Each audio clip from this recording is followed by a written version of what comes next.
This is a Gutter production.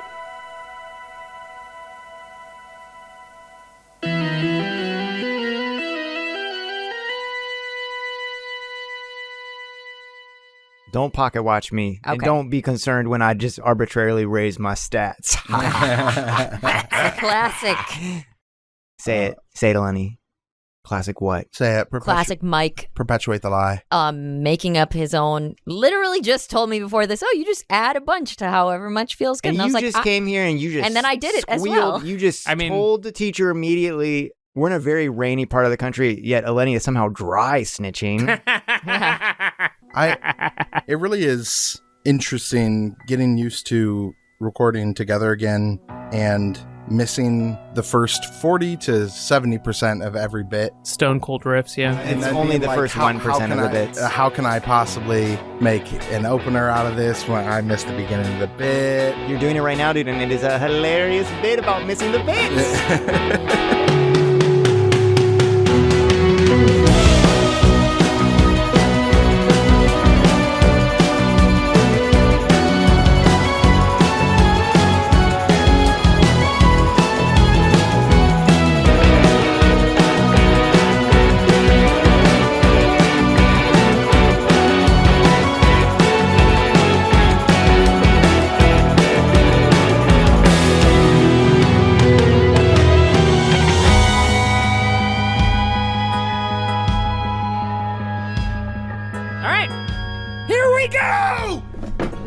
Oh my God! He threw the chair. He threw the chair, and now he's getting it back because you're gonna have to sit. We are in Casey's home. That was Casey's actual chair. Here we go. Okay, here we go. We're traveling to a place in the near future in a world that you could say is a bit similar to ours. It is a bit similar to ours, and I guess that's all I'll say. Okay, here we are. Here's the first thing we see. It's like a high above drone shot of a dense Pacific Northwest forest. Evergreen, but what's this? Ooh, a little orange, a little yellow, a little red, crimson bursting out. Bit of color in between this deep evergreen forest. The wind carries the light smell of smoke, and a distinct chill of the ocean. Pacific Northwest Washington. Northern Washington. Here we are, flying above. And it's very still, it's very quiet. All the trees they look like the trees in our world, but maybe there's just a slight imperceptible slant, almost like God was adjusting trees in a mirror, and they just look slightly affected.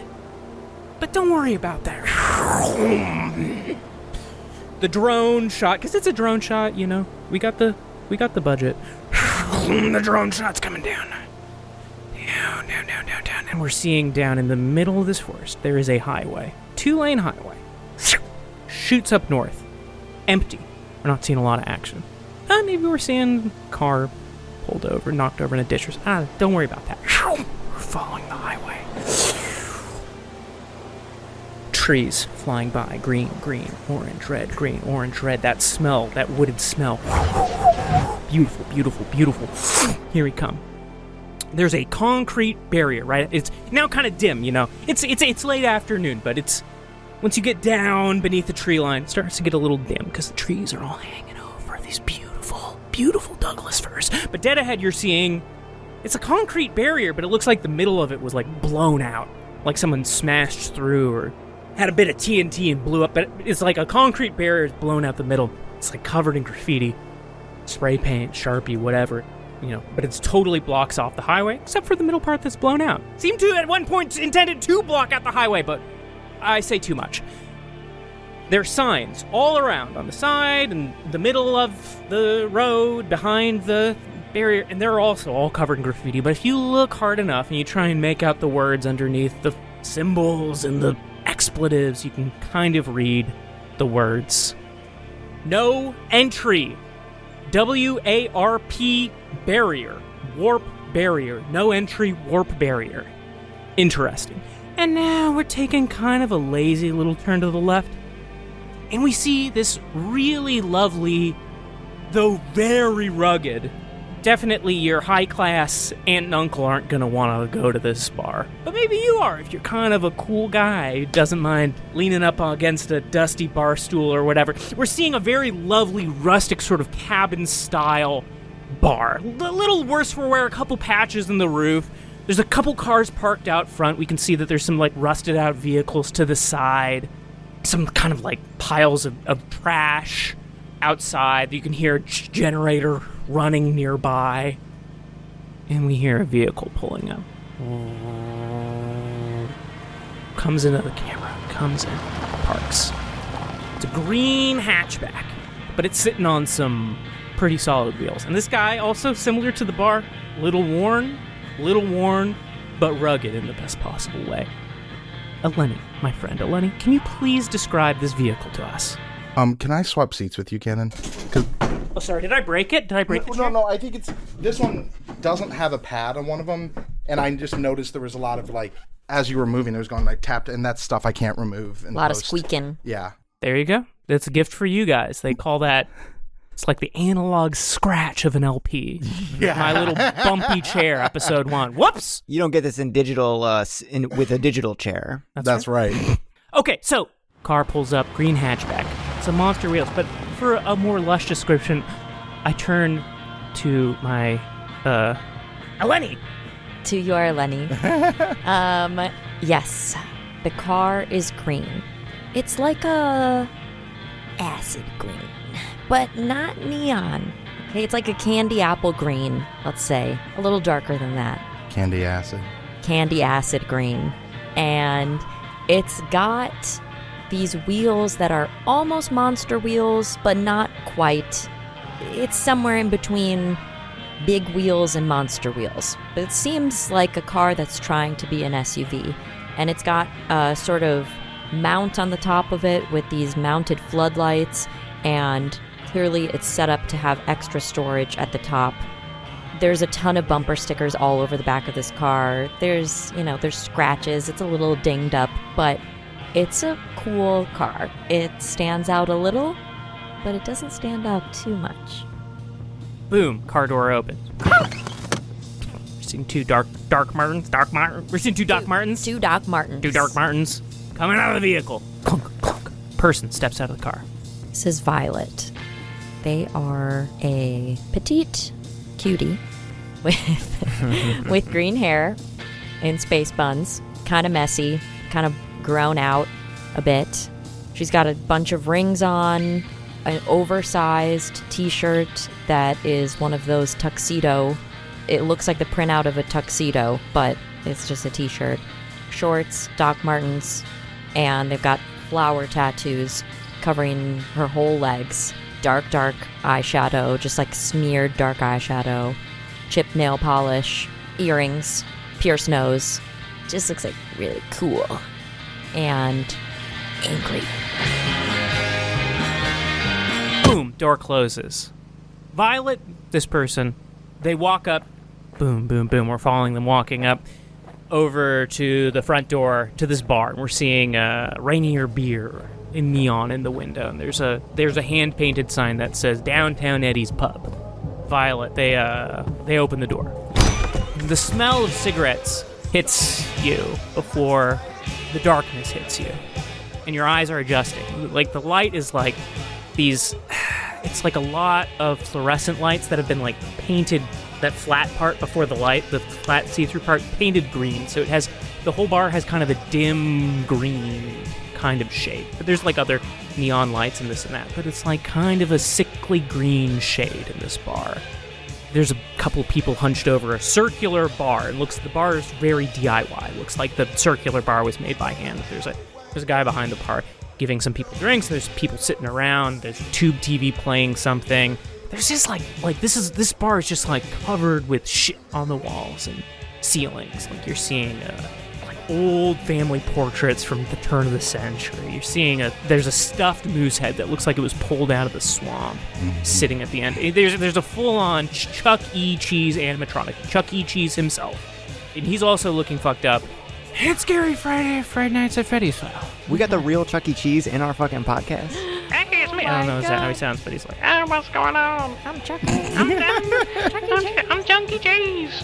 What's going on? I'm from Georgia." Okay, there's faux leather boots. I don't know, maybe they're not faux leather. Maybe they're bona fide. Maybe they got this at a damn auction. It was real leather. But there's these kind of like red leather boots, sort of like in the back. And you can see smoke rising from these boots. People smoking cigarettes. They're smoking cigarettes damn indoors in the near future. What the hell's gone on? Damn it, out of habit, Violet reaches into her pocket and lights up a cigarette.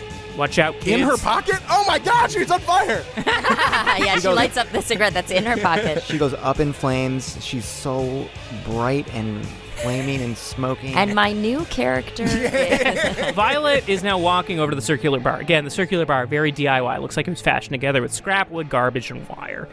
You can see the bartender. He's watching TV, and the TV is showing an image that everyone in this world is very familiar with, is the Space Needle, Seattle Space Needle, getting hit by like this angry, nasty, dirty flood of a tidal wave. And it just starts to crumble and falls into the water. This is a familiar and iconic image. This is something that happened 10 years ago, and just like that, on the TV, favorite newscaster Doug Grundleholm is saying, first there was the Cascadia earthquake hitting the Richter scale at 9.0, and then came the tidal waves. We're looking back on the 10-year anniversary of the Cascades, the natural disaster that shook our nation and redefined life on the West Coast as we know it. Bartender scoffs. 10 years. Sure went by fast, boy. Sure went by fast. Old now. The Cascades resulted in large regions of the coast becoming isolated from the United States. Roads were destroyed, electrical grids were downed, and the structural integrity of buildings shifted. The United States government could no longer guarantee the safety of civilians living in these regions. And they're showing footage of fucking people, like, getting on boats, away from their, like, towns flooded. Like, this was a huge natural disaster that just affected everything, collapsed homes, like. Some might say unlike any the country has seen. Unlike any the country had ever seen up to this point. The United States government could no longer guarantee the safety of civilians living in these regions and were ordered to evacuate. These regions became restricted to public access and were dubbed Western American Reintegration Precincts, or WARPs for short.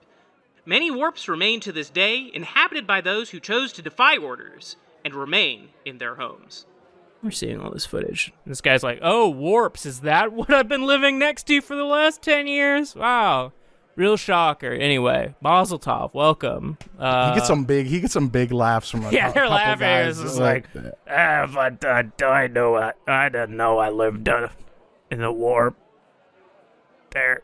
It's one of the guys. Yeah, he just says the same thing. He doesn't get a laugh. He does not get a laugh. That guy was going to be my player character, but he didn't get a laugh, so I'm no longer going to play that guy. Yeah, you're going to want to go back to D-Hole's house and quickly re-rolling my guy. Yeah. Put in 75 for jokes. Bartender turns to Violet, a person who just strolled into the bar looking cool and tough. Violet looks as if her eyes are glued to the screen, and she looks simultaneously vacant and so sad. Can I get you a virgin gin and tonic? Oh, no thanks. I'm here to pick something up, I think. You're from... Name? Vi. Oh. Let. Okay, yes. WCL, West Coast Logistics. 1 second, let me get this for you. Turns around, picks up this sort of dim gray box, and there's like 3 other boxes that just are Vi spelled various ways. He puts it on the bar and he's like, and this, some instructions for you. Oh. So, I guess you can read them or not. I don't care. I just serve the sweet, sweet beer that these dickheads love to drink. Woo! Oh, God. Okay, yeah, thanks. That's funny. That's good. And they take the envelope and open it up. All right, open it up. It says VIP in big red letters. So you know what that means. Ugh. You're a courier. This is really important. But it's red letters. Usually it's in black letters. Or they send it to an email. But that's important. Gives an address. Shaw Island. part of the San Juan Islands, you're going to need to take a ferry, especially if it's today. You're already running the math in your head of when the ferries take off. You have a pass, of course, but you might need to get moving in the next 10 minutes if you want to catch a ferry on time to deliver this. But most importantly, at the bottom of it, it says, this VIP package is to be delivered before sundown, by hand, to the recipient, Mr. Barry Treble. Shiver goes up your spine. The CEO and founder of West Coast Logistics. Your boss. Your big boss. This needs to be delivered by hand before sundown. You're looking at it, it's got like a little, there's like an emblem on it of an owl flying out of a basket. You're like, okay, interesting. You're about to leave, when your eyes look to the back of the bar. You see someone familiar sitting in a red booth. Oh, I thought you were going to say a child's high chair. Sitting in a little red booth. Who do we see? Mike, can you please describe who Violet sees? Violet is looking in the corner and she sees a familiar face to her. A big man sitting in a small red booth. Somehow he's crammed in there. He's slumped over a half-drunken, stinky IPA and a bowl of steaming chowder. There's a bunch of empty glasses nearby. This guy has had a lot to drink, but that is fine because he weighs about 230 pounds and he can hold his booze. And these are just 10% by alcohol volume IPAs. It's not a big deal. His eyes are maybe red too from other substances that he may have ingested. He's trying not to look at the TV, which is showing the event that we're all so familiar with, the big one that caused so many changes to this society that we live in. He has got frizzy black hair that is held loosely in place with a little hairband that is pulling a little bit like of a ponytail behind him. Otherwise, he would have shoulder-length hair that falls on his big, broad, muscular shoulders. He is busting out of his cream-colored Henley. When God made this man, he used an extra scoop of clay and built this just big, I can't say it enough, he's a big boy. He has a kind of wild, leonine energy to him. He's panther-like, it's like he's been rewilded in some way. Like nature has seeped into his bones and he now just protrudes a sense of danger that is currently numbed by the alcohol, numbed by the weed, numbed by the miles on his feet this past week. But he looks up from his beer and his steaming chowder, and he looks across the room through half-lidded eyes, and he sees someone who he's friends with, and his eyes spring open, and the sort of stupor on his face snaps out of place as he screams out, "Violet! As I live and breathe, look who it is!" Hey, Bodhi, what's up? That is a exclamation of a man seeing a friend when he does not have that many friends, and he is happy to see her. He tries to get out of the table, and he ends up kind of unhinging the table from the nails that hold it in place because he's big, and he gets up, saunters over, and claps them on the back. "Violet, how the hell are you doing? Look at you." I'm okay. It's today, it's one of those days. I have so little time. I have to get to Shaw Island. And damn. Yeah, and I have to Is this for work? Is this for your job? Yeah. You're zipping around everywhere, huh? Apparently, and that's I just found out about it just now. So how are you? Are you okay? I'm doing good. I just got back from Black Fork. I dropped off some warp weed for the old lady. Not my old lady. The old lady, just to be clear. Bodhi is single. My name's Bodhi, by the way, I say to the camera. Are you staying safe? You got to stay safe out there. I look at you, I'm not worried, but, still. I have no trouble staying safe. That's just these other people out here in the warp I'm worried about. The old lady. Yeah. Bebo. Baby daddy. Oh, are you still... That's his name. Baby daddy still That's doing not it? my baby daddy. No, I know. It wouldn't be a problem if I did have a baby daddy. Of To be clear, I course. say to the camera. Yeah, of course not. Yeah. Okay, I'm glad baby daddy is still doing okay. I know that he was like really sick. Yeah, well, baby mommy did pass away. Oh, God. I'm so sorry. Baby daddy was really sad about baby mommy passing away. Yeah, I bet. That's horrible. But I got some, DVDs. I traded some of the warp weed for all sorts of entertainment that people in the warp home are going to love. So good. They're going to be good. But do you want, by the way, I do have a little extra. Yes. Do you want me to smoke you really up quick? Right, really quick. Right out back? We have to be so fast. I have to go soon. All but right. I have enough time for that. And then it'll just make me drive just a little faster. Bodhi, you notice now on the bar table beside Violet, the package. About a hat box-sized box. Emblem on the top. There's a basket and a red owl flying out of the basket. Bodhi sees this, and he feels all of the intoxication leave his body in an instant, all the way from his matted black shoulder-length, very sexy hair, by the way. I didn't say it was sexy earlier, but it's, come on, guys, it's pretty sexy. It's pretty sexy. It's sexy, and he feels it all the way down to his big black combat boots that he's wearing, which...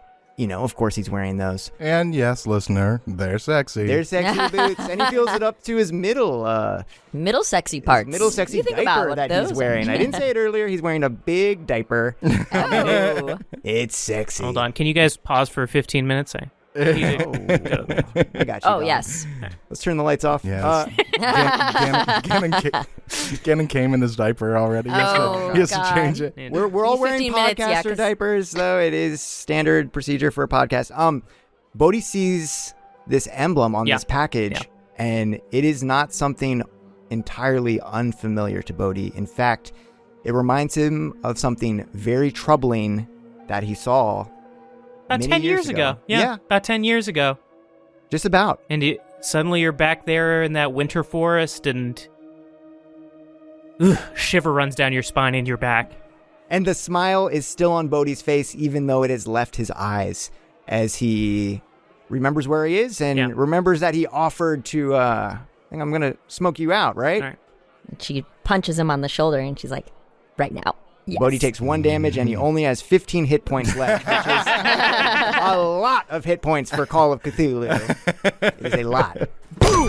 The door opens, and I just described it with my hands. Listener, you can't see it, but this is apparently a French door I've described because it opens down the middle. I didn't describe it that way before. The door to the bar is a fucking French door. Boom! Opens down the middle. And there is an individual looking rather ragged, looking a little desperate, with a big old backpack on his back. Casey, Toney, can you please describe what we all see right now? In the green, smoky light of Downtown Eddie's Pub. In the green, smoky light of Downtown Eddie's Pub, framed by the open doorway, heaving breath, sweating red cheeks, and a frown like Violet came in with, but not out of, sad reverence for this event, but a shit set of events happening right goddamn fucking now. This right here is Scratch Kelly, a man of fairly average build, wearing a light denim jacket, open over a kind of low neck t-shirt. He's got joggers on and a sandy blonde mullet, but kind of like a modern mullet, like he's trying to look young and cool, and he's got some facial hair, but you can tell that despite dressing a little bit younger, this man is in his mid-late 30s at this point. He's past 35 certainly. And as he stands there raking in the view of the listener as they imagine this in their mind's eye, the 2 double doors that have been bounced open so powerfully come back, and they catch his big giant backpack because he had just taken 1 step forward, which was just enough, and you hear plastic crack, and oh fuck, oh god, and he's kind of caught in the door, but he has to loosen it, and then he trips and slips and hits his knee on the ground pretty hard, and fuck. Yeah, everyone's like, that would hurt. That does look like that. We were both staring at this newcomer, just like, what the hell? Can I get you a virgin gin and tonic? Are you saying that, do I look like a virgin? Is that an accusatory virgin gin and tonic offer? Yeah? All right, that's just kind of exactly what I would like, but not because I'm a virgin, okay? Coming right up. Don't feel too bad. He offers that to everybody. Oh, good. Yeah, cool. You do look like a virgin, though. I'm not a fucking virgin. Who the fuck are you? What? Sorry, dude. You just came in. You busted in. You fell. Are you okay? Yeah, this dude come in, he busted, and he fell. He fell. Right, says the guy by the bar. No, nothing? Okay. Bodhi gives him a slap on the back and says, "You're gonna be all right, kid." Oh, my backpack. God damn it. Sorry about that. Plastic cracks again. Jesus. Sorry. Also, Bodhi called him kid, even though this guy is like several Same years age. older Oh, okay. than Bodhi. And Bodhi is like, I'm sorry about that. And he goes and walks to the bathroom because he just doesn't know how to process how awkward things are right now. And maybe some of our listeners will even appreciate when things get too awkward and you just need to walk away. Mm-hmm. So. Boom, a glass of tonic water with a lime on it. That's okay. on the house because it's a joke drink. Now, what can I really get you? Thank you. That's very kind of you. He's looking at his phone, like kind of distracted, and he's flicking around at it, trying to figure something out. Sorry, what's your Wi-Fi? There's no fucking signal anywhere out here. I don't know. It's well, brother, you ever been this close to the warp? They don't let us have They don't let us have Wi-Fi this close. You know what the warp is, right? Western I know American what the reintegration fucking warp process. is. I know not to fucking go there. Well, why am I this close to? Google Maps had me for 3 hours going west. I was trying to go east, and it was saying I was going east, and then I fucking saw a warp border wall. Like, what the? Do you guys not have like satellite coverage out here? What is? How do you fucking live like this, man? This guy. Well, he's in the bathroom, but this guy brings me a lot of DVDs. Okay. Do you want to watch got a Wild DVD Hogs? Guy. Oh, Wild Hogs. We got. Well, actually, the phone line's down. I would like to watch Wild Hogs. Okay, coming right up. Thank you. He turns off the 10-year anniversary. Who gives a fuck about this shit? I lost my fucking aunt in this shit. It's depressing. And we're putting on Wild Hogs. We all lost people. Sorry, so you don't even have like a phone line, like a hardwired phone line. I mean, how am I supposed to? I'm sorry. How do you call an Uber from here? Oh, an Uber. What, we got the damn Prince of Wales over here? Okay, not an Uber, but just a fucking tow truck. I need a tow truck. My fucking car and my fucking camper got run off the road by just a couple fucking psychos, which you have out here apparently. Apparently, the closer you get to the warp, the fewer fucking screws people have. Because I was doing absolutely nothing but obeying the fucking speed limit. And okay, I'm sorry. I'm gonna take a sip. You got run off the road by a couple roughnecks. Yes. What'd they look like? I mean, they didn't fucking introduce themselves to me, but like they had leather jacket. These were mangy fucking dudes with tattoos and leather jackets with fucking reindeer antlers on them. The bartender grimaces. Fucking Christmas. Well, look, you're gonna have you don't want to. Those are well. Glad you're still with us after running into those guys, but look, you're not going to get a tow truck this far out without a, escort, bodyguards and guys with guns, because people get a little shifty around here. Anyone who's got a little bit of cash or anyone's looking to lift that off of you. I would need a bodyguard to get a fucking tow truck. I can be your bodyguard. Says this like really like frail guy and his frail friend. Yeah.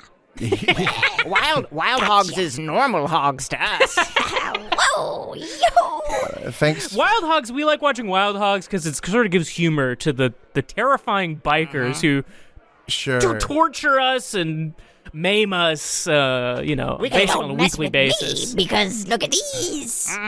Thanks for the fucking offer, everybody, but I'm $1 million, by the way. Yeah, well, we'll do it. Guess what? I mean, even if you knocked off several zeros, and you suck my dick, I'll suck your dick.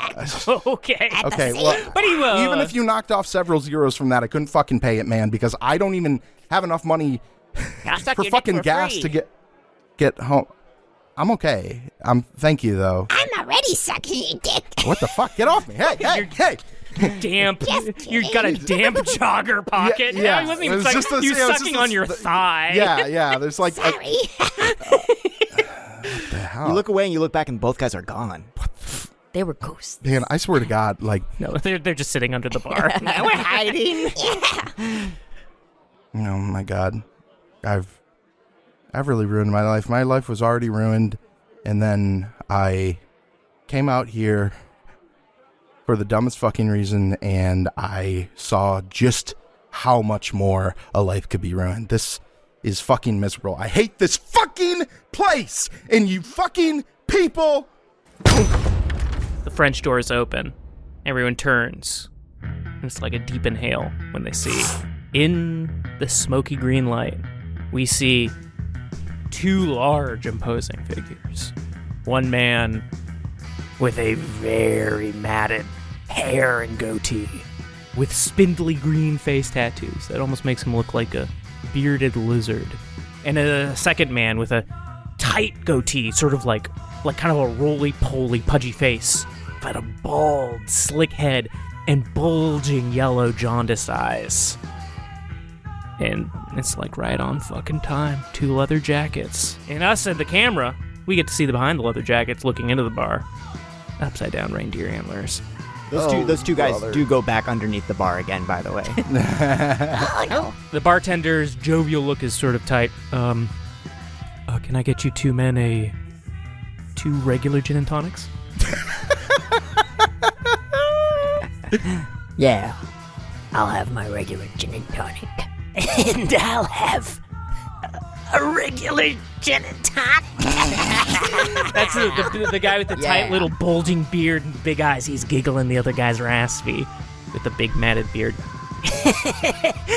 Hey! And they're sort of like walking over. And they have like kind of this vacant... I mean, they're like laughing and looking mirthful in a frightening way, but it's like the vacancy in their eyes. Look That's who sort of, it is. Look who we got here. Hey, I remember you. And they just get up right up in your space and they just start touching you, just like patting you on the shoulder. Aw, Like, it's our buddy. Hey, I remember this guy. Hey, why? Oh, we heard you screaming from right outside. Screaming and yelling and complaining about psychos or Some weird guy. some weird guys. Bothersome to him. I'm sorry, our neighborhood's bothersome to you. Isn't that sad? That's so sad. Why don't you just come outside with us and we'll Make it up to you. make it up to you. I've got 3/4 of a non-alcoholic drink I have to finish inside, and you're not allowed to take it outside the premises. Oh, I'm sorry. We made it sound like a question. hey, barkeep! Is he allowed to take his non-alcoholic drink outside the premises? Yeah, absolutely. You can take it wherever he wants. It's your glass. You can take it home and put it in the cupboard where you've got a bunch of different glasses. I don't know. I don't care. I don't know. I have one of those drawers. I don't. That's good. See, it's fine. It's fine. We're fine. We're gonna take you. We're gonna take you outside, buddy. We're going now. We're going now. You ready? Hey, hold on a minute. You got a big old pack on you, this What guy. is that? Last time we What saw him, is he that? was driving. He had a pack on him. They call those trailers. Oh yeah, this trailer. But now he's got a backpack on. Big backpack. Mind if we just... He starts taking the backpack off. Come on, man. Come on. He's taking it off. It's making... Get off. He takes it off. He's on. Hey, got it. He's like holding the backpack above your head. That's real fucking mature, man. Come on. Unzip Guys, it. what? Hey, he's got a computer. Oh, okay. That's All going right. to be useful for you. And by the way, you can make a bit of a buck selling these. I don't know if that's pertinent to you. Ooh, and what's this? What's this? We got a bookworm here. He's got a big... He pulls out a large bound binder. Ooh. Thick. Put that down. Covered it, the tons of pages. That's... Put my shit back, man. What do we got? Just This put guy's my reading The Adventures of Harley Potter. Let's take a look at what's he flips it open down. Let's see what the fuck is this? What is it? What does it say? What does it say? One weird trick that doctors hate can increase your sexual virility. Okay, wait. Actually, go Flips back to another picture. Oh, okay. Accept Yeshua as your Lord and Savior or suffer eternal damnation. Email this to 17 other... Flips the pages. Get bigger boobs today. Bigboobs.com. Boobs. Big boobs. Boobs. This is all spam What is email it? What do shit. you have this for? This spam email shit. Put it back in the fucking backpack, man. What did I do? I didn't do shit to you guys. I didn't do shit getting so to you. mad. Do you have literally nothing else going on in your fucking lives? He bops you over the head with your own binder. Scratch takes the hit, and it hurts, and he's dazed. But the book has now come back within his range. Mm-hmm. He grabs it and rips it from the guy, and then while holding it with one arm, does a wild right swing and hits that guy. Yeah, but probably hits not him in the head. It's like hitting a concrete barrier. It hurts you a lot more than it clearly hurts him. As he's saying, "God, we are flush from the toilet in the bathroom," for those of you with good hearing, and we hear hands being washed. Bodhi lives out in the wilderness, and you don't always get to wash your hands when you live it out in the wilderness. And we hear a door open, and Bodhi loudly exclaims, I went in there because it was really awkward out here, but I did actually have a bowel movement. And I look over and I see Violet, who's looking on this scene, and I follow her eye line, and I see this guy who I just met who's having a bad day, and I see these two Rudolph boys. Yeah, matted hair, yellow eyes. Smiling wildly. And right as you're looking, you see this guy get socked right in the fucking eye. Yeah, This guy matted hair. This guy with me, 2 thumbs. Yeah, scratch. Gets socked in the eye. Goes by down, the matted hair dude, hits the back ground. of his head hits the bar, goes to the ground. Bodhi, backlit by the bathroom, which is now having the door closed and the light is leaving, but he's a big silhouette that has now walked into the room, and he is taking inventory of these two guys, and his eyes are getting more narrow as he's going into situation mode, and he looks at Violet. And Violet looks at him, and they have a mutual understanding that it's time to act. And these dudes are stomping me out. And Bodhi now, calmly, like a bug. And the bartender's like, and this is fine. This is, to me, you keep going, it's fine. he says it out loud. and Wild Hogs is playing on the TV, and he's like, and this is actually funny, and I'm watching this. Bodhi calmly walks over to the scene, and he grabs these two guys and easily pulls them off. How are they to Bodhi?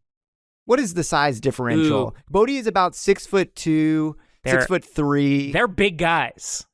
A little smaller than you. I like to hear that. Bodhi pulls them off and then snaps both of their necks. No, just kidding. I can't just do that. As he's holding both of them, Violet manages to take her cigarette and stick it in one's ear. Lit cigarette. Whoa! The matted guys, and like there's a little hair catching on fire, and he's like, whoa, hey! Hey, boys. It's Bodhi. Bodhi. I was wondering when I was going to see you again, and his yellow bulging eyes bulge more as he's being held by the head by Bodhi, and he's like, How many times am I going to have to tell you to not come around here when I'm here? I don't know. At least one more time. At least one more time, it seems like, right? Right? Yeah. Are you guys just going to leave, or are we going to have to teach you a lesson? Because honestly, I'm not going to get any experience from killing you right now.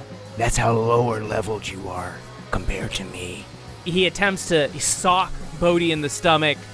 I'm not going to stop him. All right. Now that does 1 damage. He clips you in the stomach a little bit enough to give you a little tummy ouchie, but Bodhi does not show that there is a tummy ouchie. Mm-hmm. And he will throw the one guy to the left. Okay, bearded guy to the left. This can be Violet's guy that you're going to and then I'm going to take the other guy and look him in the face as I hold his head and just cock back and then, dynamite headbutt! He screams as he headbutts this man. This is one of Bodhi's 3 moves that he has. Dynamite headbutt. You're going to see the other 2 later. And the visual effects on this move are incredible. Yeah, we go into Bodhi's 100 feet up in the air, and there's like a time lapse of setting sun and rising sun. It's like a His summon. eyes become red and glowing, and he hurtles to earth head first directly into this clown's skull. Okay, roll. And if it's a fail, you can burn luck. No, I don't need to do that. No need. Can I get a D3 and a D6? A solid 8 damage. You pull your head back and smash your head into this guy's cue ball. And this is potent. Immediately, it's wham! This guy's, honestly, his left jaundiced eyeball pops out of his head. Oh. He's quivering hard. A little bit of viscera is splattered on Bodhi's face. And if you were to take a picture the second their 2 heads were touching, it might have been an intimate, tender scene between friends or lovers. But if you were to take a picture at any other second, it is just absolutely horrifying. You caught Bodhi in his attack animation, and he looks wild. Dude. You know, for some men, violence is a form of intimacy, which is so sad. That is Maybe so for this sad. man. But anyway, smashed in the head, passed out. He hits the ground and slides out through the French doors. Bodhi just is sort of holding the pose. The follow through is there as he, in the corner of his eye, sees Violet. All right, Violet, the matted hair dude is like, ugh. He pulls out a switchblade and he presses the button. This is a huge switchblade. Oh, this God. is like the length of his forearm. This is a ridiculous switchblade. He's got like a giant dagger in his hand, and he's like coming towards you now. Okay, and Violet pulls out a gun. And he And drops aims the it. switchblade. Clink. Get out of the bar. Get out of the bar and run. And he says,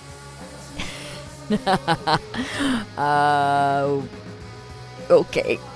I'm gonna go. and he starts to walk out the bar, and he walks through the French doors, and he looks back, and he says one last threatening phrase, pointing into the bar.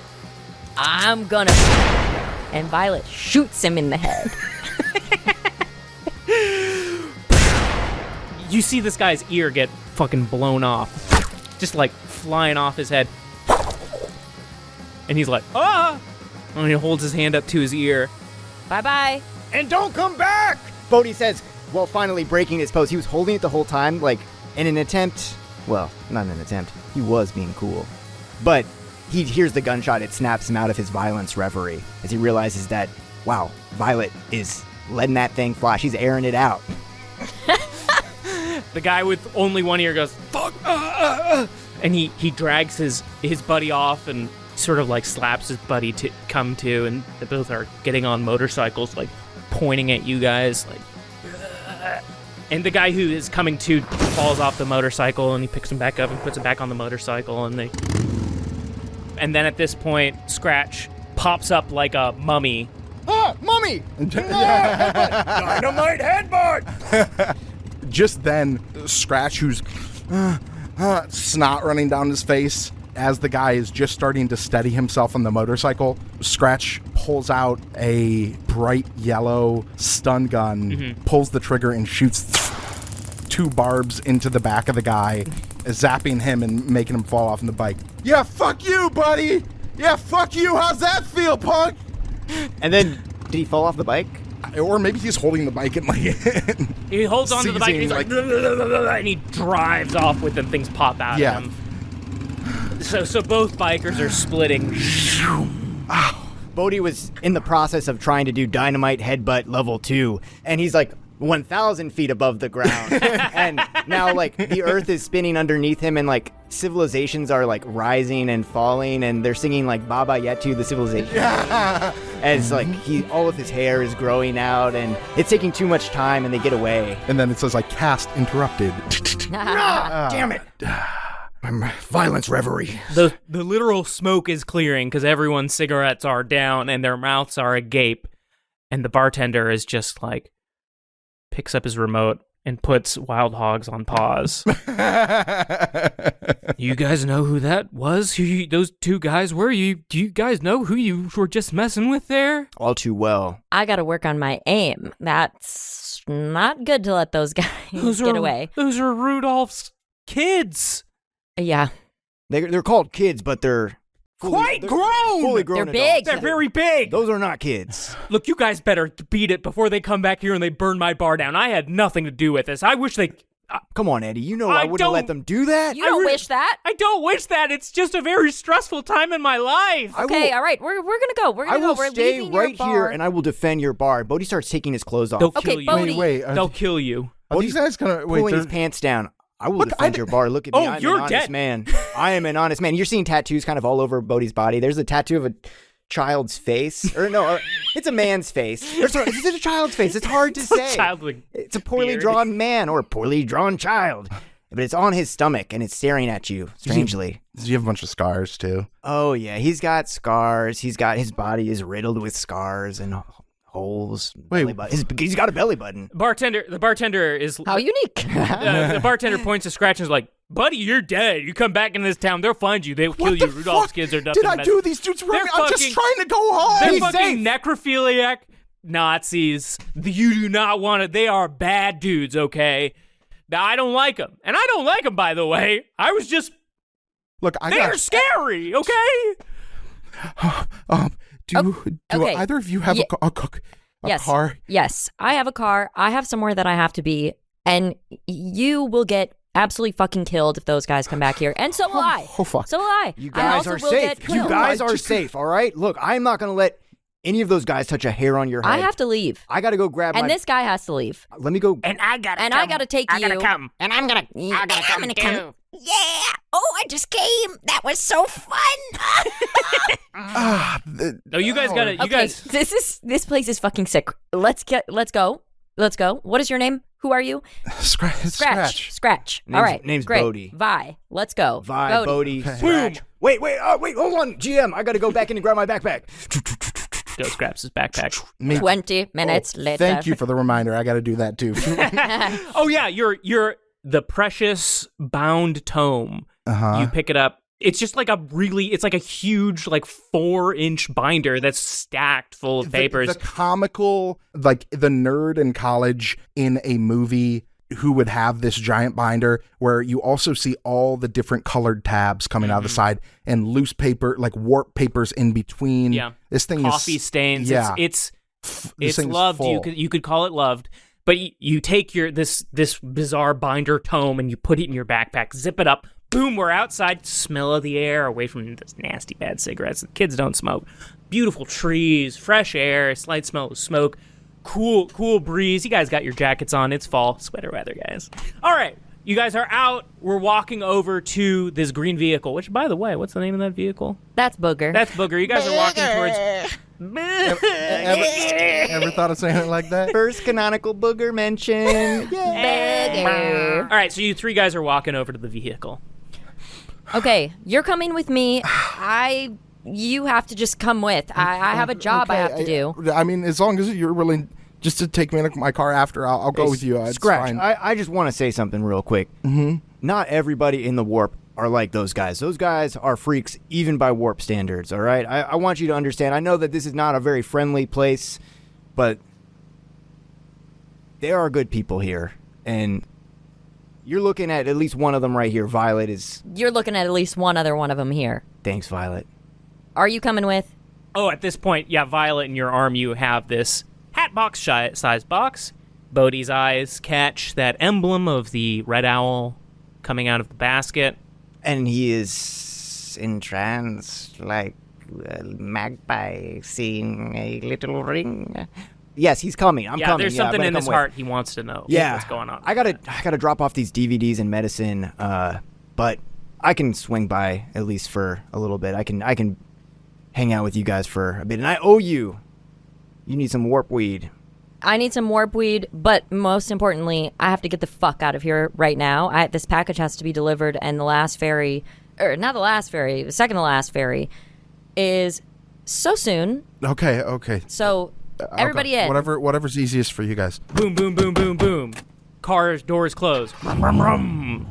This thing looks kind of like a crummy car, but boy, that's a nice listen engine. to that baby. Listen to that baby growl. purr. It peels out, and we drive away from downtown Eddie's and the warp barrier nearby.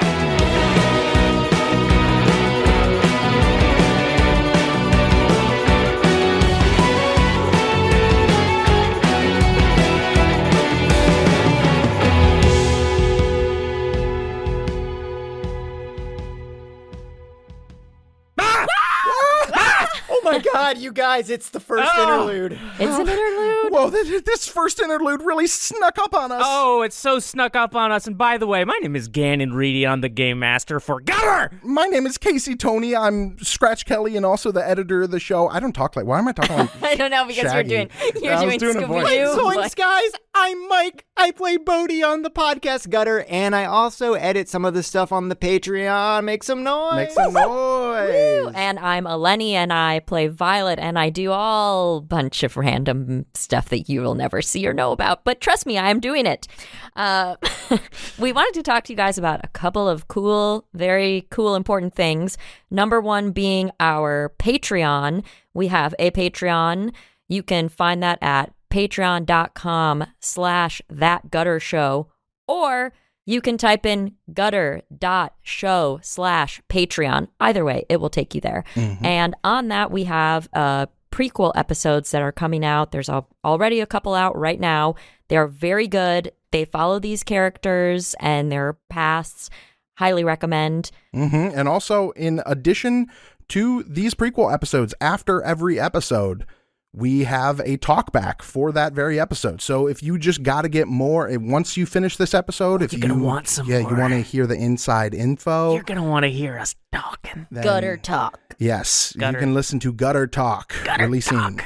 We've also got a Discord, Gutter Discord. Check out the show notes for that link. Yeah, all that stuff will be in there. You can get started. Join the conversation right from the beginning. I like reading people talking about the show. Yeah. My favorite are the Patreon comments. When I see a Patreon comment, I say, here's someone who felt strongly about this, and they post it on a website, not in a chat forum or That's something right. like that, something casual. That's true. They freaking logged on and posted. Yeah. I love it. I mean, Discord is still fucking nice, but I feel like you get a multiplier when you post on a Patreon as one receiving it. It Yes. feels so good, but it also feels good to see our follower counts on our various social medias rise. Probably as good as it feels to follow our social media accounts, which is what I'm recommending that you do. Check out That Gutter Show on Twitter. No, I ain't calling it X. No. Check us out on That Gutter Show on Instagram, That Gutter Show on, TikTok. We're trying to do something on there. We're Yeah, old we'll as figure hell. it out. We don't know what we're We'll doing. figure it out. Maybe I'll We'll quit get my there. job and move to a hype house, and then I'll learn all about it real quick. That could happen. Guys, we're influencers. We're also on Blue Sky. And That we're- Gutter oh, yeah, Show we're on Blue On Blue Sky. Sky. Follow us on there too. Yeah, get in there and mix it up. And hey, by the way, I got a special message for the rule heads out there. Some of you guys are like, hey, aren't you guys a tabletop role-playing, actual play, real play podcast? Don't you have dice? Yes, we do, and we do play with dice. I'm not hearing enough rules. Well, let me tell you, there's rules underpinning this, and if you are a person who likes rules and knowing what rules we're playing with, we are playing with Call of Cthulhu, sort of mashed up with Delta Green. If you're curious about what specifically is going on in the minutia of that, just take a look at the show notes. There's going to be, one, a lot of things for you to look at, but two, if you're a rule head, you're really going to like the link to a document sheet of the rules that we are playing with. Anyway, I've gone on for too long.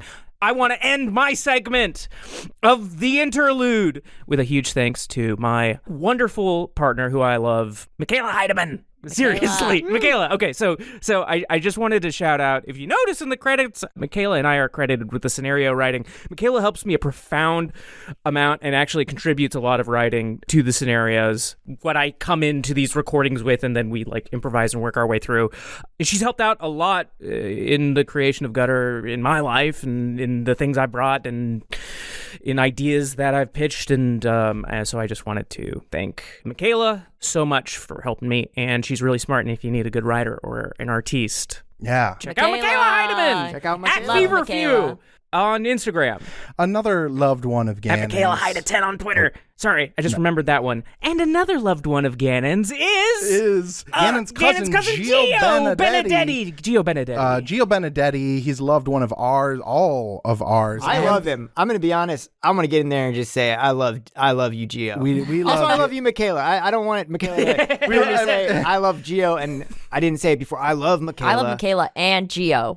And the listener. And you guys. And you guys, listener. And I listeners. love the listener. Yeah, you're already loving Michaela. You're going to love Gio as well. You probably already do if you heard our awesome theme, which you're going to hear some more of in this episode.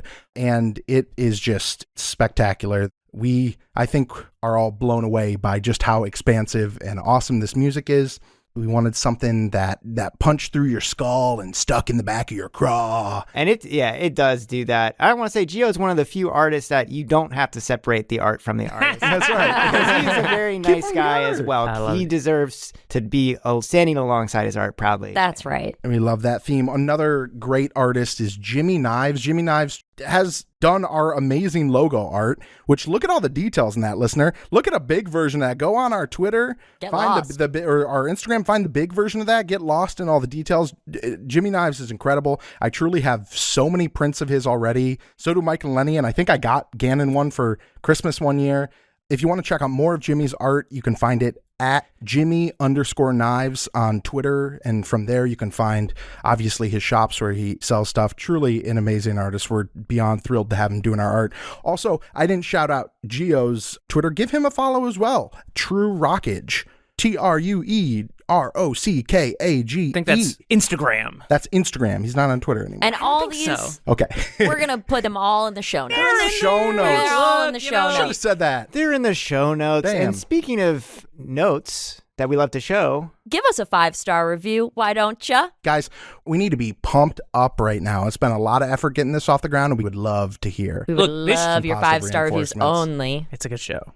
You know it. Look, let's just be honest. Well, they have the rest of the episode. Maybe they'll change their Oh, okay. mind. Okay. in the future, who knows? We might even have ads like the one that you would possibly hear now. Right? Or not. That's fine. Either way, Yeah, that's fine. Thanks for listening to the show, and hope you like what's coming next. If you freaking dare.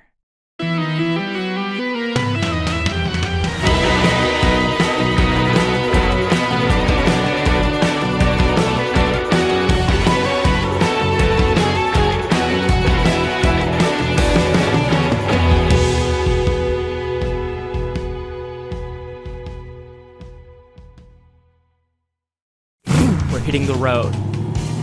Evergreen trees, little bits of yellow, red, orange, trees blowing in the wind.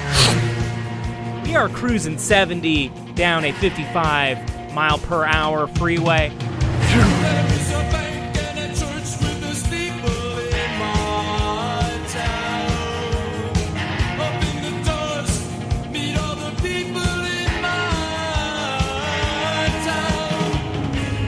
We are moving.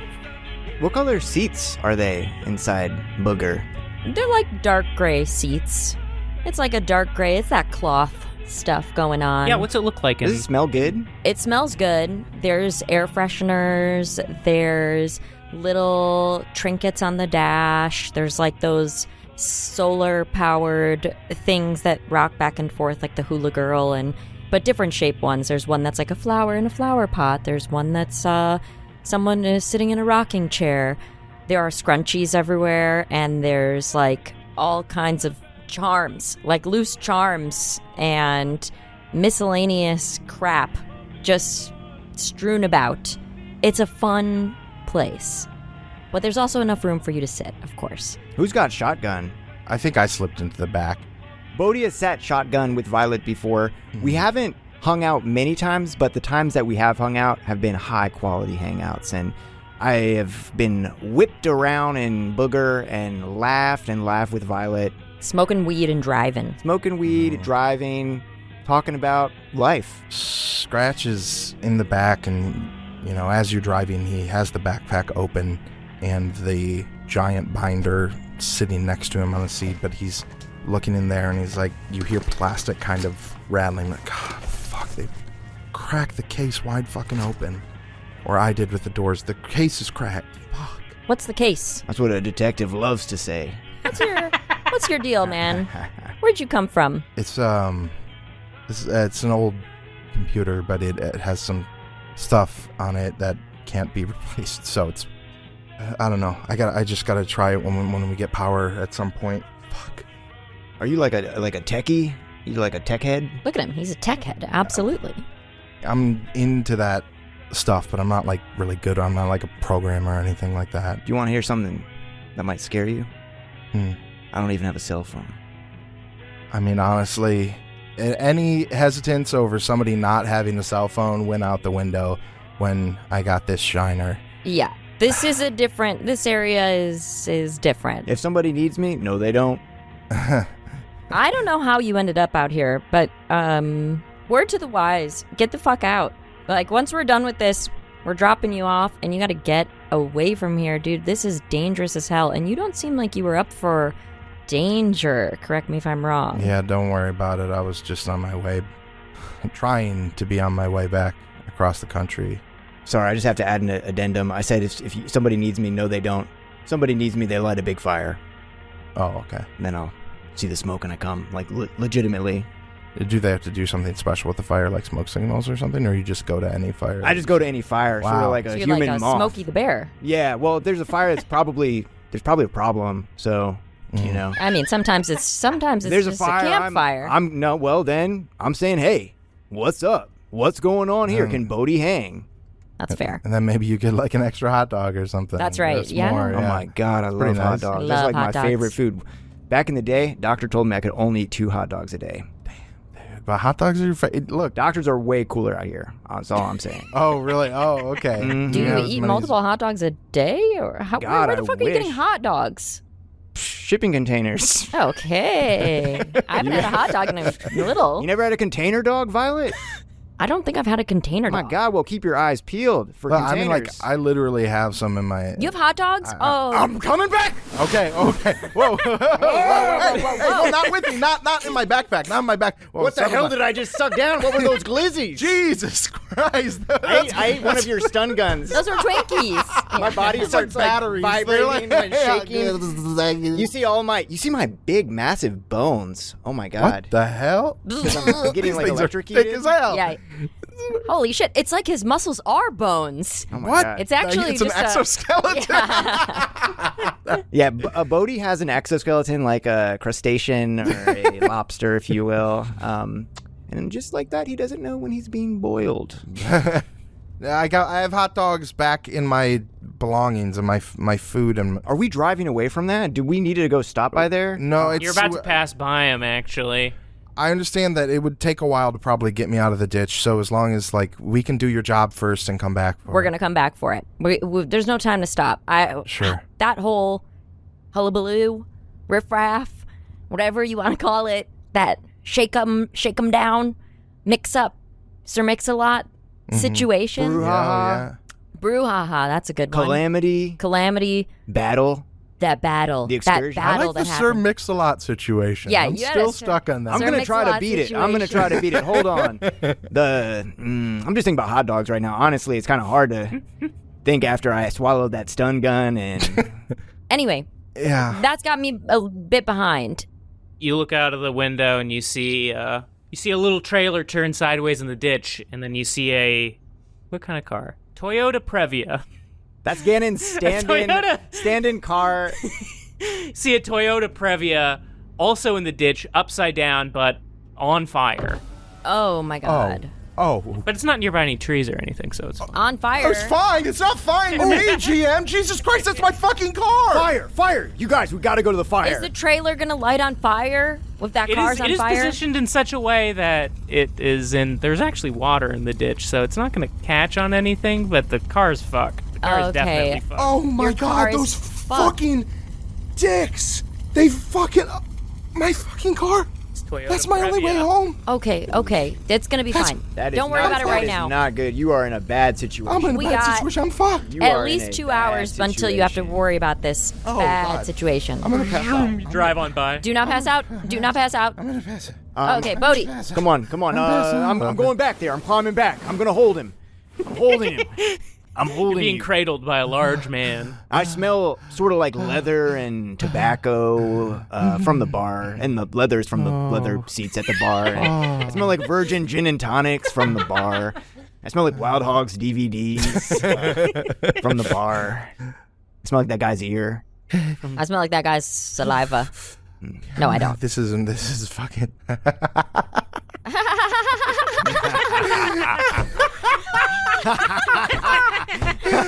Crazy. This is so fucking crazy. Oh my god, I'm so sorry. What the fuck is my life? It's horrible.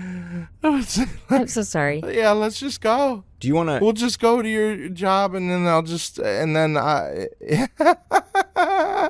he's like tears in his eyes. His eyes are like totally like watering, but he's laughing like very genuinely in a cuckoo crazy way. This boy's been pushed to his limit and beyond. Bodhi recognizes his rookie teammate is, losing it right now. And he gives him a firm hand on the shoulder and tries to silently and psychically ground this man. And he's holding him. Hey, you got a favorite song? Disco Inferno. Okay. I don't know why, but burn, baby, burn. Oh, Disco God, no, my God. No. Fuck, oh, my God. Oh, God. Wow. That's really ironic, though, I have to say. I'm sorry. The trees. You can see the tree line breaking a little bit. I'm sorry. I'll say it. These like industrial spires, like wiry industrial spires, sort of little flames popping up off of some of them. You're coming into the port town of Port Morn. Port Morn, which is an industrial town with a large port. There's several coastal areas that were reintegrated back into the United States and aren't these kind of anarchic no man's lands known as the Warp. Some, for economic reasons or what have you, needed to be brought back in, and this is one of those areas. Port Morn, you guys are like pulling in, and it's like, it's pretty cute. I mean, when you're this close to the coast, a lot of new housing, not a lot of old housing, but it's all done up in the sort of classic Washington style, kind of evoking, kind of cabiny logs, like rusticness, but, all rather new. Also a lot of cheap housing and this and that. But there's like a lot of sort of like weird kind of like wiry, it's like those kind of almost medieval weird industrial zones around the town. And now you're driving through, and they have kind of a center sprawl looks kind of cute, cute little hardware stores, tourist traps. Bodhi is comforting Scratch still. There's still an responsibility that is distracting Bodhi a little bit, but being this close to a large settlement is making Bodhi's hackles raise a little bit, and he slinks down in the backseat because he went back there to go hold Scratch, and now he's sort of like shrinking a little bit, but he's still got a job to do. So he's. You guys doing okay back there? Yeah, I know it's we're fine. We're both fine. You're both fine. You're both fine. Okay, Yeah. great. Scratch is just like vacant. So he's just very chill. He has compartmentalized like reality from this moment right here. But he's like slunk back in the chair, eyes like half open. Mm-hmm. Yeah. He's barely paying attention as Bodhi is taking out various jewel cases of DVDs and being like, yeah, this is Happy Gilmore. This is grown-ups too. Huh? This is Euro Trip. We got Freddy Got Fingered. Rat Race. You got a lot from that 90s, early 2000s there. That's a pretty curated haul, Bodhi. mean, it's just sort of what they had. I bring back what they have. I guess they were focused on a certain time. Yeah, the movie- Got the movie Freeway with Kiefer Sutherland. Freeway. Haven't seen it. Young Reese Witherspoon. Okay, I'm just calling They both it now. died in the big one. When we're done, okay. You're calling it now? I'm calling it now that when we're done delivering this, I want to go eat over there. And Violet points out the window at this little cute restaurant. There's a couple people sitting outside. Morge's Porridge. Morge's Porridge. Somebody's taking a big chomp of a hot dog outside. Look at, oh my God, hot dog. Hot dog. Hot Pointing out dog. the window. Hot dog. Hot Hot dog. Bodhi's face Can is I eat pressed that against dog? the window in a comical way. He's pancaked out. He's completely flat. It's just covering. His face is so big it covers the whole window. His whole face and body are pressed against the window so flat, and he slithers out through the small crack in the top of the window and like a manta ray floats to the hot dog and eats it up. We lost him. And then he shoots back up and goes, headbutt level 3! And he smashes into the town, causing the second big one, Cascadia event. They're about all in the car, and they're driving. Now we're sort of like driving into. There's a large park. There's a lot of parking lots in this motherfucking world. But you're driving through a large parking lot that leads, that sort of slopes down, and you are just in time to get the. Let's see what time it is right now. 7:30 ferry. 7:30 p.m. ferry. Sunsets around 8:30. So you should be able to get there before the sun is fully set. So the ferries, these things are pretty and they're cool. This is big and it's very weather worn, like as you can imagine. I mean, it's had a few sets of paint, but I mean this, it's like, it's like a big honkin' white with big green stripes, 3 stories up, room for people to like walk around, grab some peanuts from the vending machine. So you guys are now in like the car line, like sort of pulling into the area where you can take the car into the I don't know what you call it, but the undercarriage of the ferry. Going on in. Everyone's getting on in there. Kunk. You got your little, here's my little ticket, because you have to take these sometimes for your courier packages there, Violet. I hate the ferry. Fun fact. Wow. The ferry sucks. You were Violet. Violet. Okay. I didn't know if Lenny was just like opening up to us. Like, No, Lenny would like the ferry. What? I'd like I the know. ferry. Well, that's why I thought it was worth. I mean, if a Lenny were to say this, it would be worth saying on a podcast because everybody would be surprised. I like hot dogs, and my character likes hot dogs, by the way. For the record. I like ferries, and my character hates ferries. Wow. I haven't seen Wild Hogs. Haven't seen it. Haven't seen it either. Oh shit! I might like it. I don't know. I've never done a headbutt level 3. I've never shot someone's ear off. Dude, everything checks out from me so far. You got it all. The ferry is leaving the harbor now. You guys get out of the car and you head upstairs to the general area. There's like some people sitting on benches. There's like no food or anything fancy or bars or anything like that, but there's like a vending machine that's got sodas and chips. And looking out, the sky it's still blue, and there's just a great expanse of big, beautiful clouds and the huge mountains in the distance. I mean, that's something that is really beautiful about the West Coast. And I mean, anywhere that's got a big, beautiful mountain in the distance, but there's like gorgeous snow-capped mountains cresting above these huge swells of evergreen trees with that little fall sprinkling put in. And you guys are cruising over the sea. The sea's kind of still. It's not super crazy, but it's got a good wind. It's got that salty air smell. Salty air and, sort of muddy feet. It's like a place where, like, people are walking around. It's a little soggy, is that kind of scent. But, like, the water's very still. You can see sort of a couple fishing boats floating out, 10 years since the really big one. It looked quite different 10 years ago, but we don't have to get into that. But you guys cruising. I just want to say one thing as you described that beautiful scene, the way you described it, and I'm sitting here imagining it, and oh my gosh, even I, in real life, I'm thinking that sounds beautiful. But Scratch in that moment is quietly, he's kind of leaning over the side of the boat and does have a look of wonder on his face at this beautiful sight, as if he hasn't really been taking the time to check out these beautiful sights. But at the same time, there are like tears silently rolling down his face. Violet is nearby, leaning backwards on the railing, and she turns to them and she's like, "You guys, I normally do not like taking people in my car and being on the ferry. Especially being on the ferry. I do not like being on the ferry. But today, I think it's kind of fun. And I'm so sorry, Scratch. I'm so sorry. Selfishly, though, this is a fantastic distraction for me on this day that I think kind of sucks. Sure. Fantastically entertaining, though still really bad. Really bad for you. but for me, Totally kind get it. of cool. Totally. So, thanks. I would Shot a guy's ear off. Bodhi has produced a baseball cap, which he's now kind of slunk over his eyes a little bit, and there's like a kooky cat on the top of the baseball cap. It's a baseball cat on a baseball cap. And Bodhi's eyes are sort of covered, and he's like, yeah, totally agree, hard agree. Love here. Love it. Love being here. Love being on the ferry as well.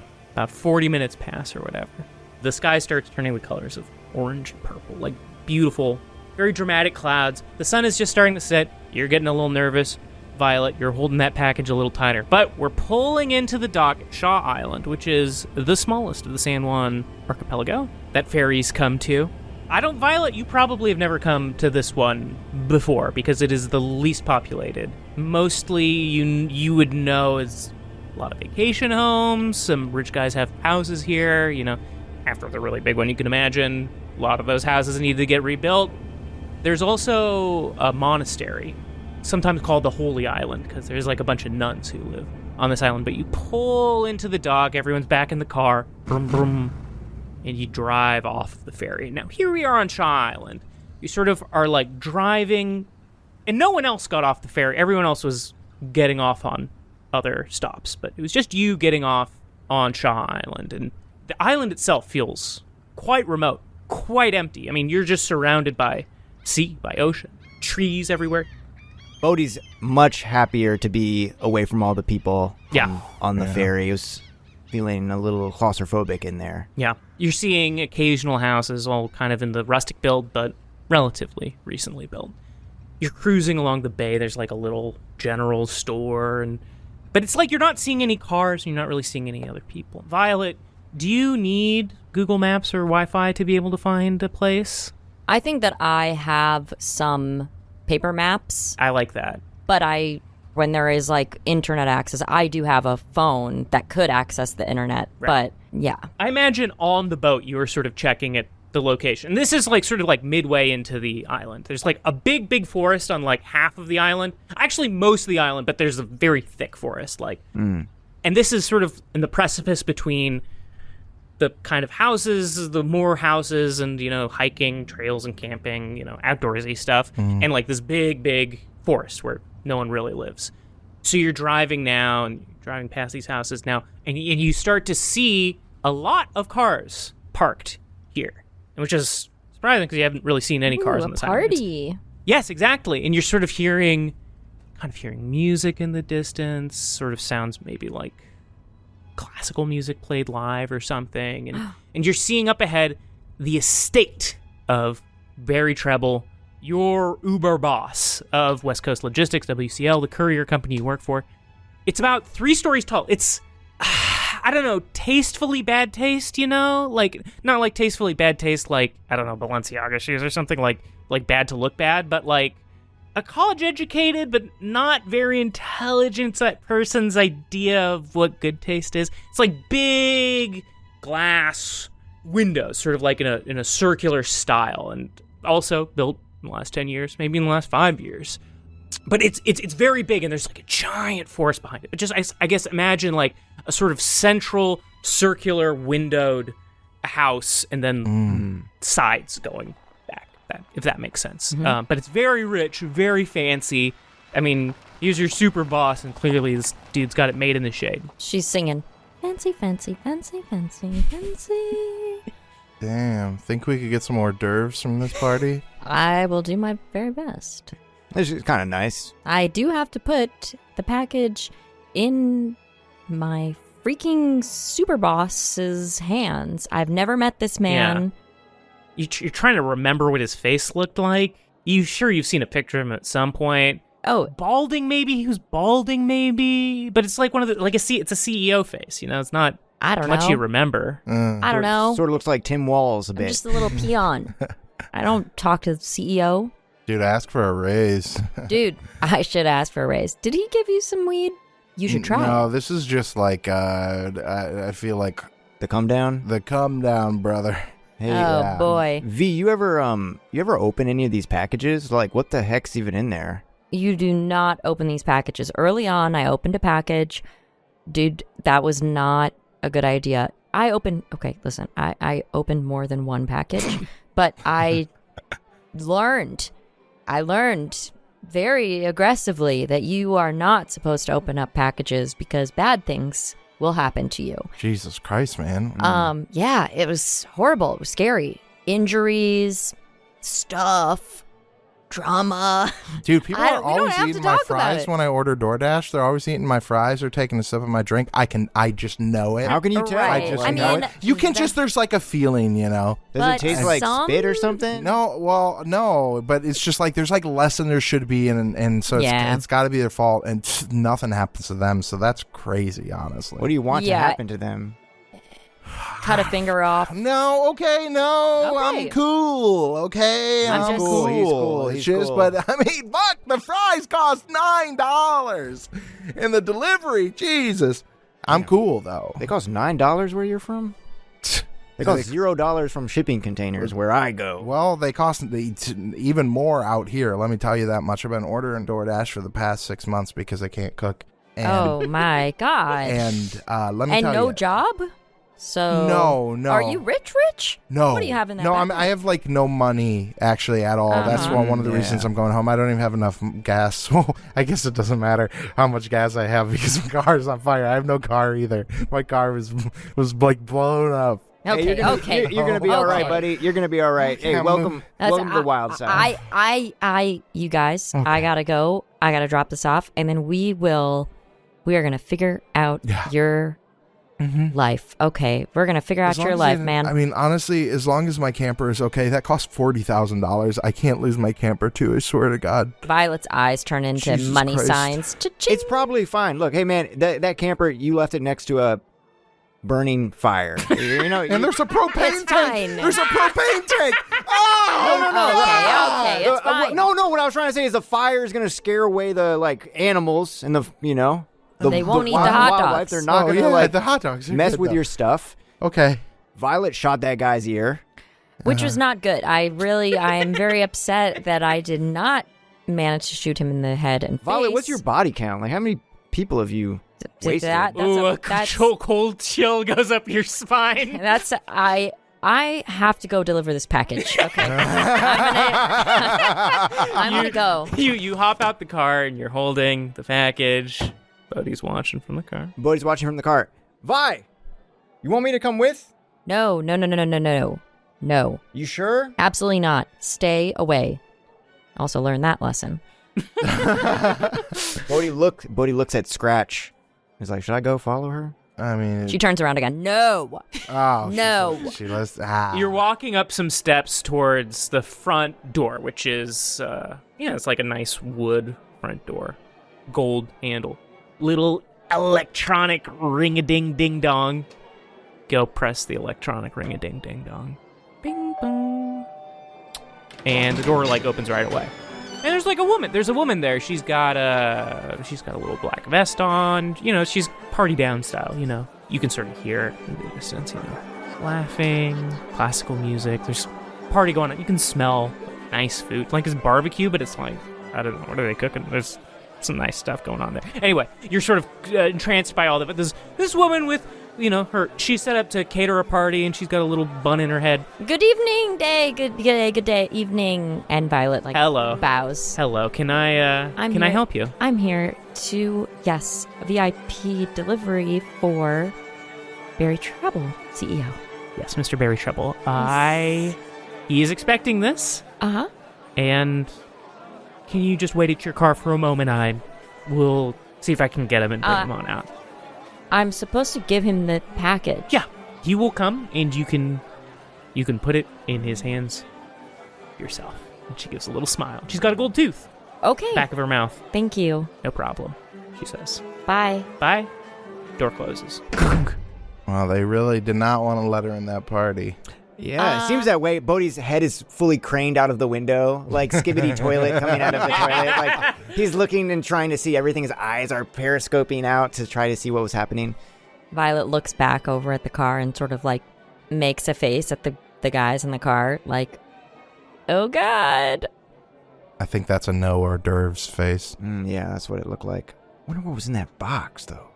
Bodhi, like, It was pretty freaky. pulls out a 45 Colt revolver just Whoa, casually, Jesus. like, while he's looking out the window. The fuck was that in that box? Okay, man. Okay. Oh, sorry. Hey, Put that back. no. That's okay. Yeah.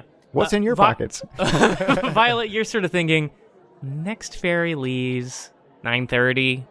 It's 8:20 or something right now, so you should be fine. You should be fine, you think? Yeah. You should be fine. Tick, tick, tick, tick, doing one of the little tick, tick, tick, time things.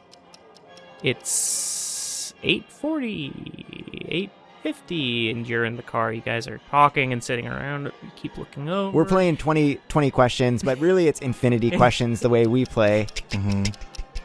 It's 9:10, it's 9:20, it's 9:25, and you're like, and now the sun has set, but I mean, you're here, so you did everything right. So you're Okay. like, but you're feeling quite anxious now because the ferry's gonna be arriving and also leaving soon. And In it's the last 5 minutes? No, in let's say it's 15 minutes, whatever. Okay. 9:15, whatever, who cares? 15 minutes, the Okay. ferry will be arriving. Then I was gonna say, if it was 5 10 minutes, minutes to leave. How long I does it would- take to get there? I personally, Eleni S, I'd be knocking on that door at 9. I'd be knocking on that door 75 times. Should you go ask if you can use the bathroom? Maybe go look around, snoop No. around? They just go up and ring the bell again, finally, because there's 15 minutes left. Knock on the door. You go, knock on the door, and then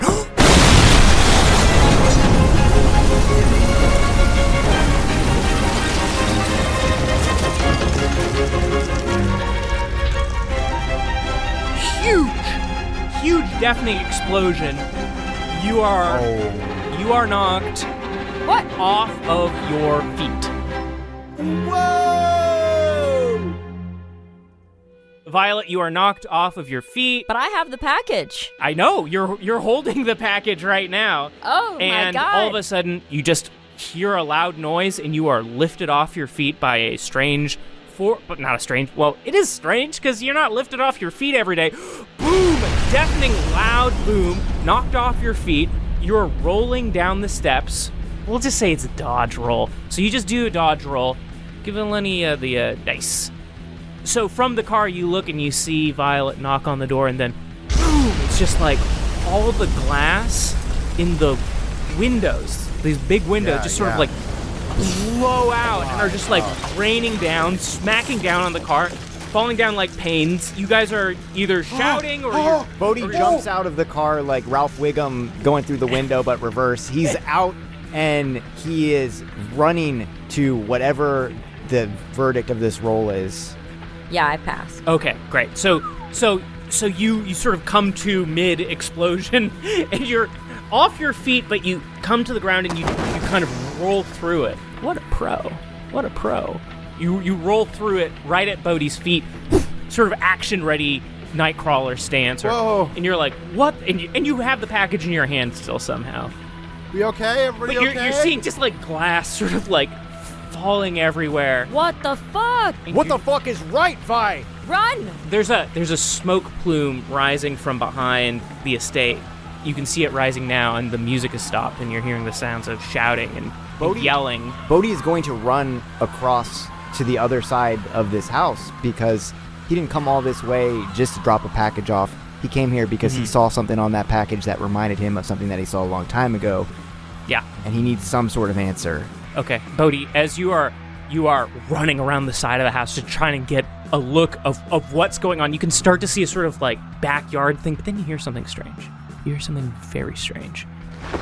It's like, I don't know, it's like a landing, like a bird landing or a person landing or something. You can't really register quickly. It's on the roof or whatever. You look up on the roof and you see through the smoke, this billowing cloud of smoke, underlit by the lights of the home and the party, the smoke pouring into the sky.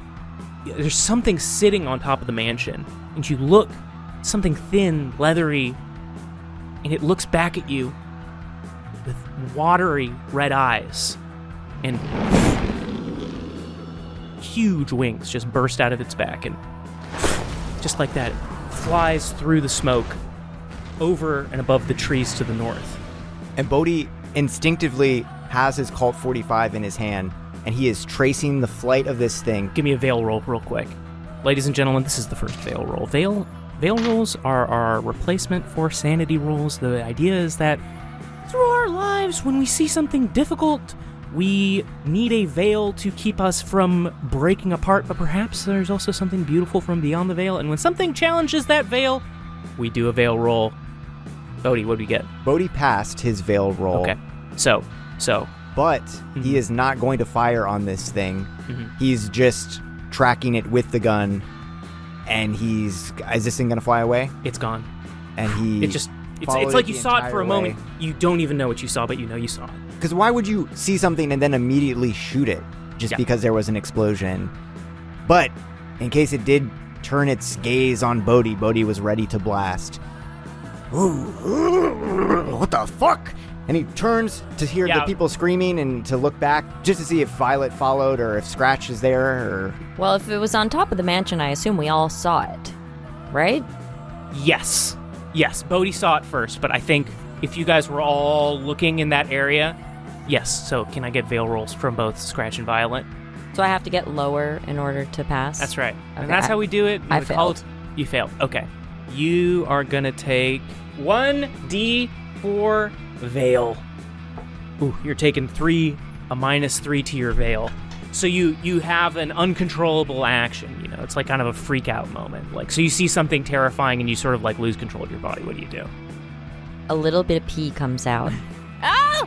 You yell. Bodhi, you're tracing with your gun. You hear Violet yell. I smell the pee come out of her. Urethra. No, you don't. There's not that much pee. If there's one thing Bodhi likes more than hot dogs, it's urine. So you could just smell this whole party. I'm sure tons of people are peeing. I know, it's really throwing off my urine sense. There's piss everywhere, and not a drop to spare. No, Bodhi hears his friend Violet scream, and are we still hearing screams from the wealthy partygoers? Yeah, you're still hearing screams. Bodhi does want answers from those partygoers, but Violet is a friend, so back to the road we go. Okay. Also, the ferry is leaving. Yeah, you're looking at the time, and it's I'm not like, even thinking about it's ferry go right time. now. I am. So I was still in the car looking up and laughing at this explosion and seeing the fire and the smoke rise. But then finally, I don't see it initially, but when it lifts up into the sky and then starts to take off, that's when I see the flying beast. And I rolled so poorly on my veil, which is appropriate because I see this and I hear in my head for the first time, it's as if I can actually hear it again. I hear auger, auger, echoes of a horrifying vision I had many, many, many years ago, 20 years ago almost. Yeah, you're going to take -1 to your veil. You're losing it. It is frightening, but next thing you know, everyone's back in the car. Car starting up. You are hitting the road as fast as you can. Street still clear. Street still clear and open. You are rushing as fast as you can. Violet, you have so many things on your mind, but right now you're thinking, dear God, do not let me be stuck on this island with whatever that is that I just saw. Dear God, do not let me be stuck on this island with whatever that is that I just saw. I don't know. Those people back there might know what the fuck that was. We're fucked. Do you still have the package? Still got the package. I still have the package and the house fucking exploded. We're fucked. So can we open it? Yes! She puts a finger up in the air and is like really excited to open it.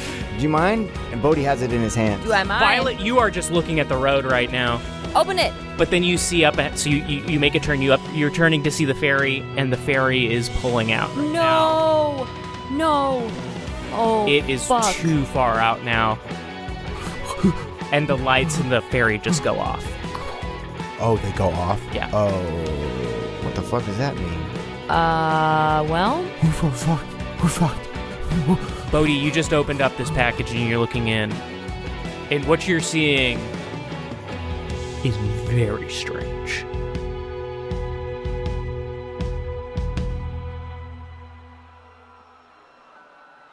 Camera's pulling out.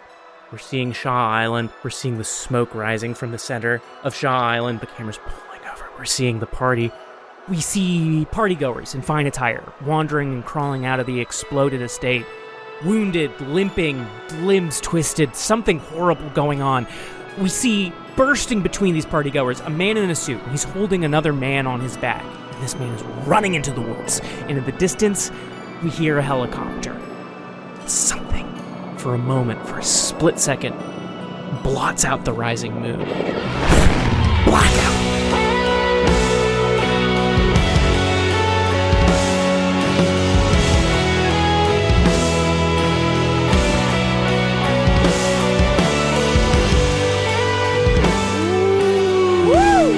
What does that mean? What it means. Oh, mama. There we go, that's episode 1. Yay! Good job. Yes, yes, yes, yes, yes, yes.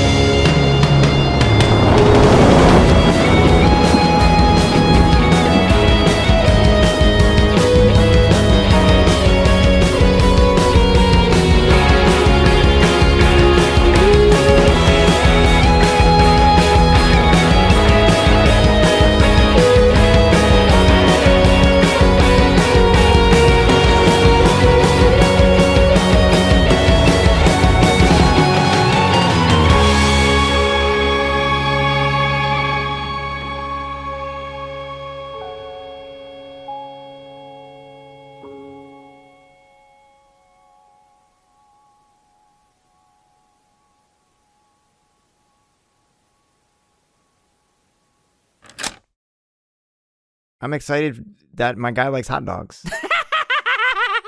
Love that. Loves Great hot excuse dogs. to incorporate hot dogs more into my life and write it off, tax reasons. Yeah.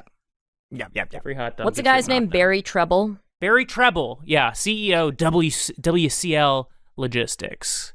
This is the boss of the Funker. This would be like delivering a tweet to Elon Musk. I think you mean a post. Oh my god, that guy's Zeet. so A cool. Zeet? A Zeet. Is that what they call them? A sheet. No, just What post. the That's hell? the boring thing. A zeet would be like interesting. Oh, the boring thing. You must be talking about his big business in Los Angeles. The Boring Company. Oh. That is the kind of humor from a Musk fan that I love to see. Love it. Love it. Love it. He hasn't been canceled yet in our universe, listeners. He's still He's- very freaking epic. The king. He's so happy right now. Yeah. He's hanging out in He's Hollywood. Everyone loves he's him. working at the Emerald Mine. He never left South Africa.